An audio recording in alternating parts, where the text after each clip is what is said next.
znaju i naši gledalci, ali zato to treba ponavljati svaki dan. Kako se bira visoki predstavnik u Bosni i Hercegovini?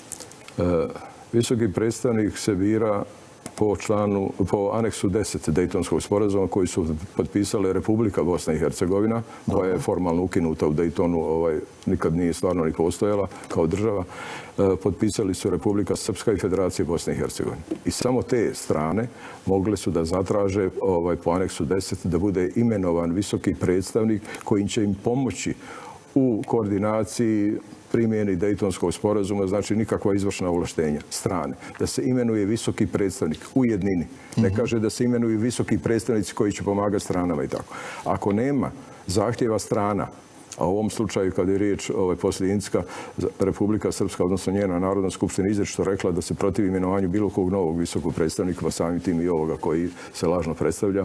Ako toga nema, onda ne može čak ni Savjet bezbjednosti da izabere, odnosno potvrdi imenovanje visokog predstavnika. Jer Savjet bezbjednosti je tek drugi stepenik. Prvi stepenik su strane. Ako nema saglasnosti strana, nema visokog predstavnika. A ovdje niti ima saglasnosti strana, niti ima Savjeta bezbjednosti. Ja mislim da